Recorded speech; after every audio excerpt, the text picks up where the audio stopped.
guys. Eto, nagpapakita na si Haring Araw. Pero maulap pa rin dito sa amin. Yan.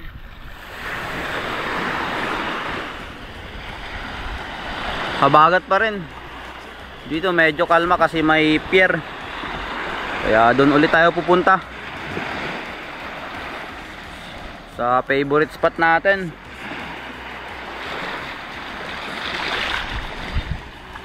So, tsaga-tsaga lang muna tayo dito.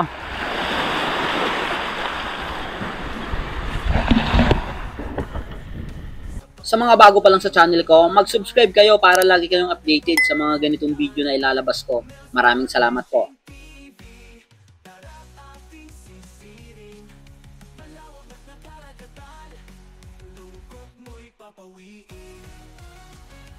Dito guys, naload ko na yung spear gun at tapos na rin ako mag-warm up kaya diretso na tayo sa malalim na part. Ito yung unang dive natin ngayong umagang ito. Kung mapapansin nyo, nandito naman yung mga bait kaya nag-dive ako dito kaagad.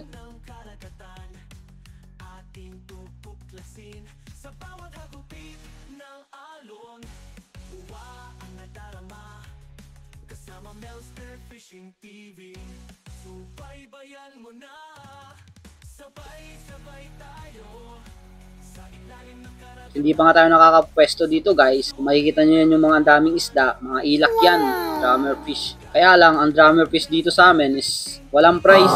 Kunti lang yung bumibili. Kaya minsan lang ako kumuha ng ganyan pag gusto kong umulam. Yes!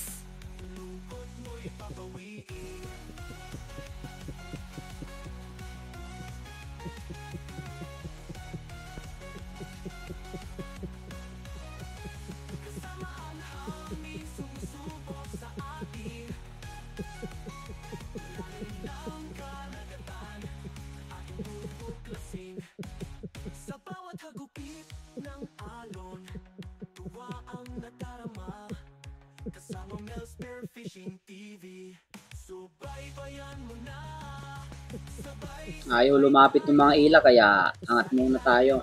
Dito guys, maliwanag na. Magsi-7 na kasi wala pa rin akong huli. At dito nakita ko ng isang grouper dyan sa may bato. Kaya sinisiran ko. Good size na rin.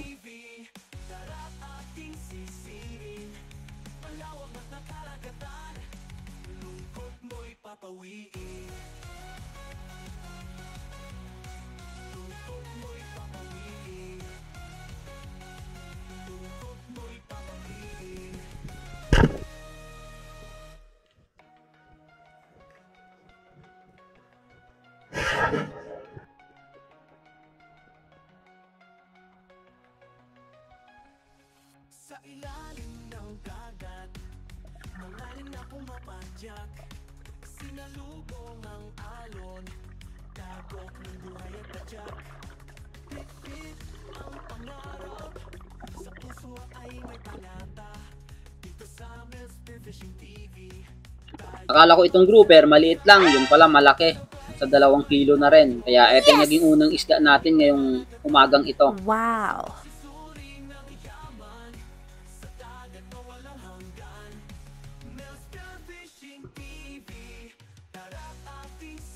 Pagkatapos kong mahuli itong grouper guys, wala na talagang nagpapakita.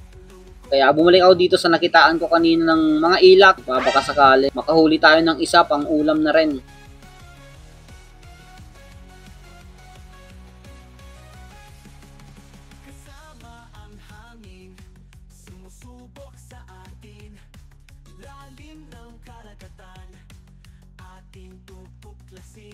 Sa bawat hagupit ng alon, uwa ang nadarama, kasama Mel Spearfishing TV, subaybayan mo na.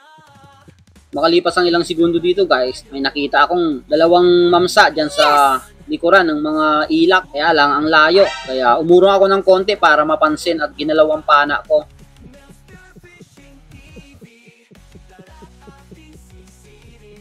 Napansin naman ako nung isa, kaso nga lang, paglapit niya, ting galaw lang, tapos umikot na. Napakalaki na sana din, mga around 10 kg on scale na siguro yun. Ayun, lumayo na, hindi na talaga bumalik. Kaya angat muna tayo. At yun lang yung huli natin ngayong umagang ito. Isang grouper lang. Okay na rin, may pang-ulam na rin tayo.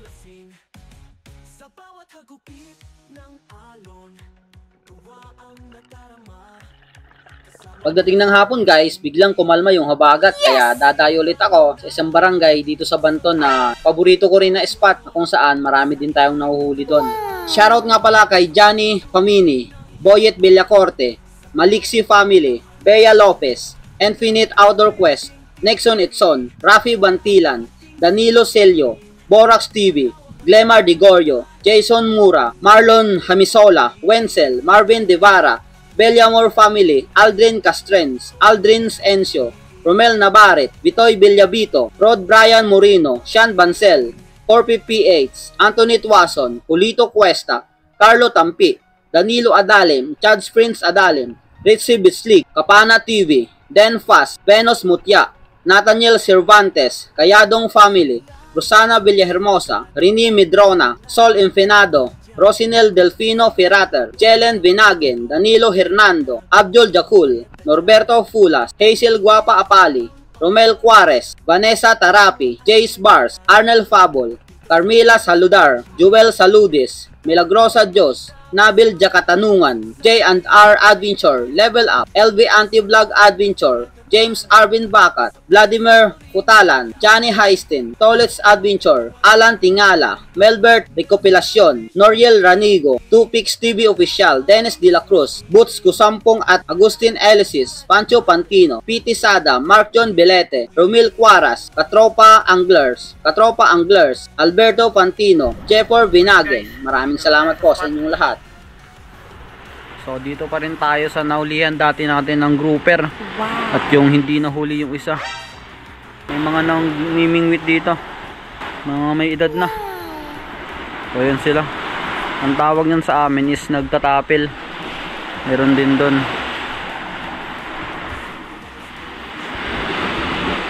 Since na tayo sa spot, load muna tayo ng spear gun para along the way makikita man tayo ng isda, ready na to spear it.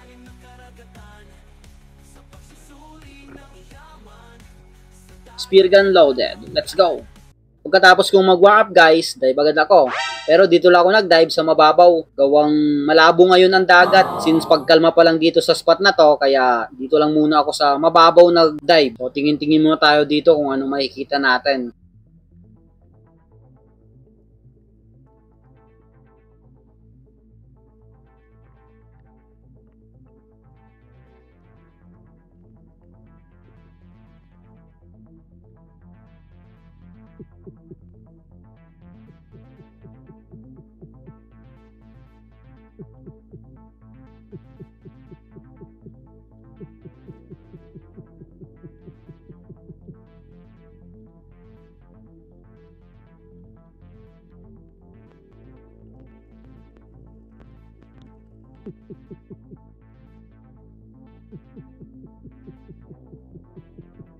Ilang segundo pang lumipas guys, eto nakakita may duman sa atin na batfish. Ang laki na to, wow. Pero hayaan muna natin yan. Since unang dive natin to ngayong hapong ito, antay-antay pa tayo kung anong lalapit. At hindi nga nagtagal, eto may palapit sa atin na longnose emperor, kaya antayin natin.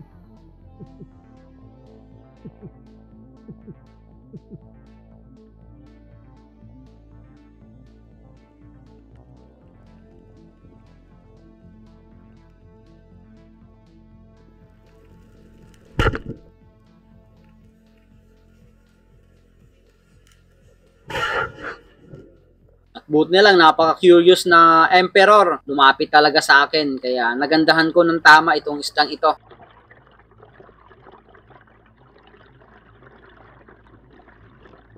At eto yung naging unang isda natin ngayong hapon ito. Isang longnose emperor, 3 kg on scale. Okay na rin, unang isda.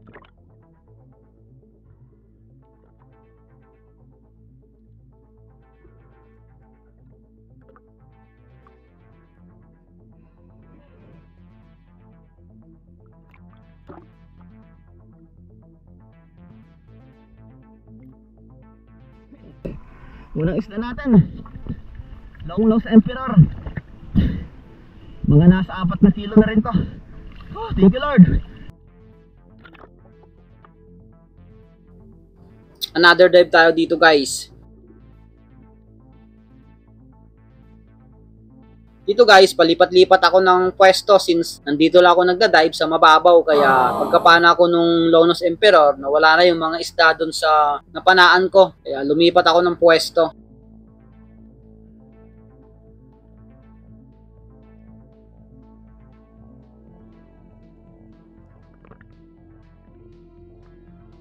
At pagka-pwesto ko dito guys, eto na yung mga slick unicorn. May kasamang mga unicorn din, pero ang tawag dito sa amin is yahing. Yung black siya na unicorn na yung gilid ng fin niya is blue.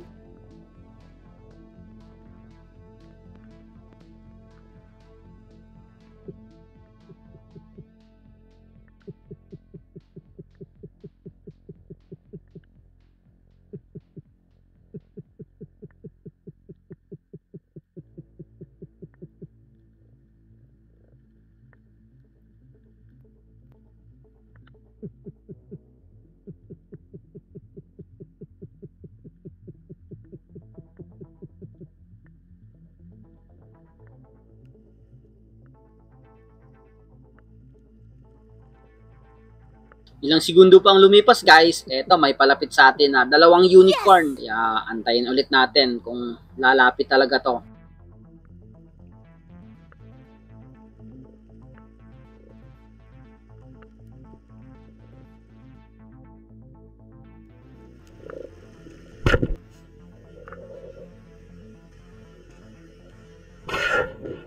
At napakaamo naman. Kaya eto yung pangalawang isda natin ngayong hapong ito. Isang napakalaking unicorn.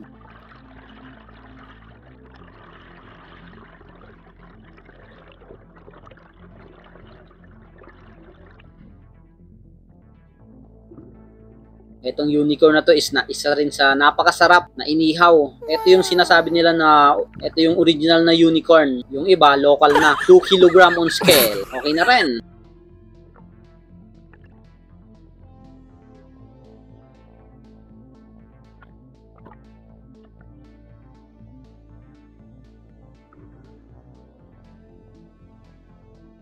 Makalipas ang isang oras guys, hindi na nasundan yung unicorn. Kaya umabante ako dito sa malalim na part. Nagbabaka sakaling makahuli pa tayo at dumidilim na yung dagat.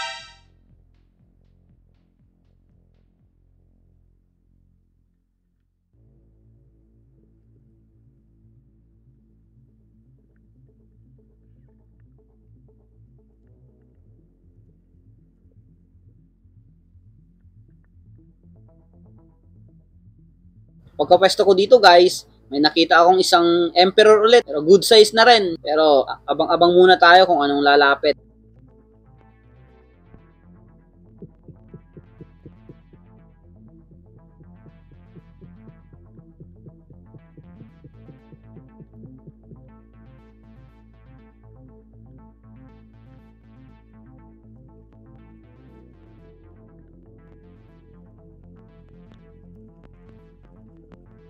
At wala talagang nagpapakita kaya kunin na natin itong emperor na to.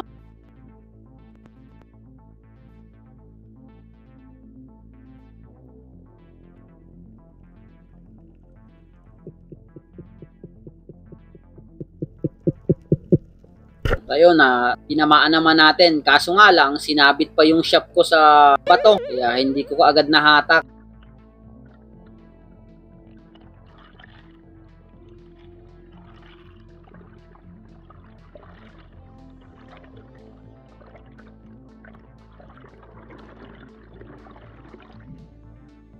Matapos makapahinga ako, sinisid ko ulit para kunin yung shop. At ayun, yun lang palang sinabitan. Sumuot lang sa bato.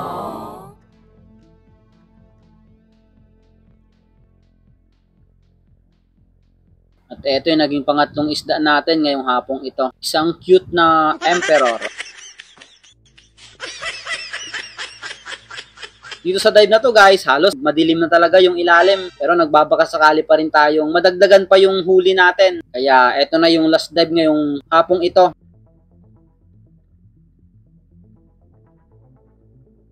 Dito guys, bumalik ako sa napanaan natin kanina ng unicorn. Nagbabaka sakaling yung mga slick unicorn lalapit na since madilim na itong ilalim.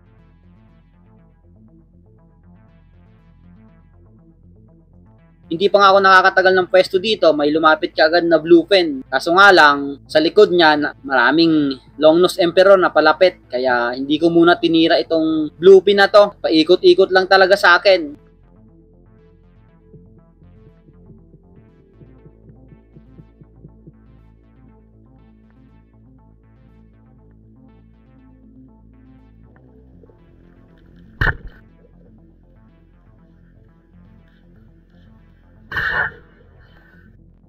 At napakaganda naman yung patama natin dito sa Emperor na to. Wow. Kaya hindi ko tinira yung Bluefin Chevale. Mas malaki kasi itong Unicorn.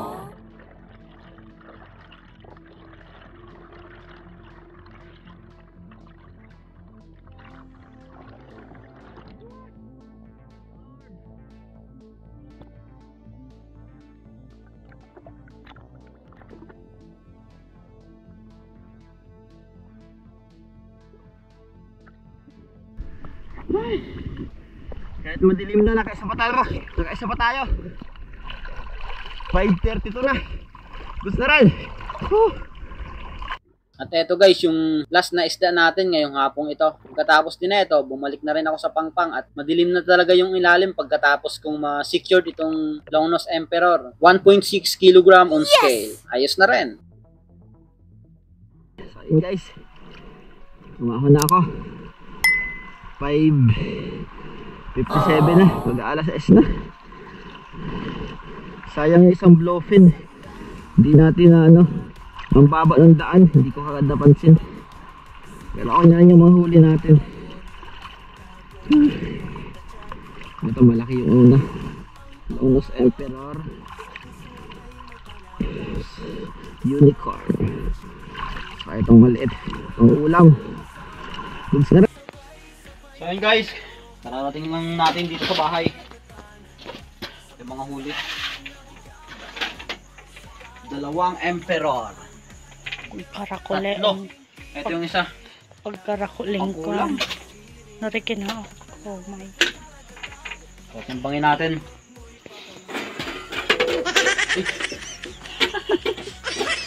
Pero munang malaki. Ito pa rin yung boy. May maboy ka to isa. Ay, hindi umabot ng 4. 3.2. Itong isa 2 kilo. Wala pa nga. 1.6. 1.6. King pagkarakasuyahan. Benta din natin to. Benta muna tayo ng isda. May bibilhin tayong gamit. 2 kilo. Wow. Yung isa pang ulam na lang. Timbangin natin lahat ng ilan. 2 kilo lahat.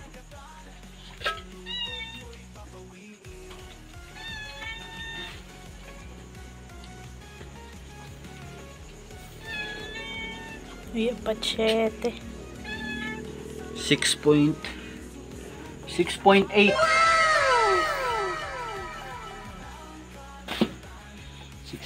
Okay na rin. Ano pa? Ito may bibili na. Ito marami pa rin ito sa ano tayo. Ito may bibili na.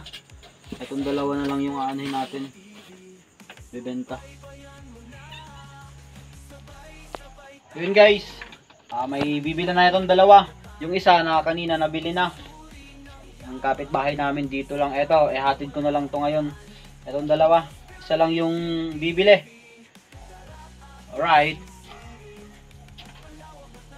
Alright guys. Tapos na nating ibenta yung isda. So nakaano tayo? Yung maliit na Longnose Emperor 1.6 times 200 natin is naka 320. Yung malaki naman is 3.2 times 200, naka 640 tayo dun sa malaki. Tapos yung Unicorn 2 kg times 170 natin is 340. Wow. Total akong kita ngayon na 1,200. Okay na rin. Halos 3 hours din ako nag-dive. Gabi na nung nakauwi. Kaya okay na rin yun. At least may blessing na naman tayong pinagkaloob sa atin. So hanggang dito lang muna guys, hanggang susunod nating episode. God bless you all po.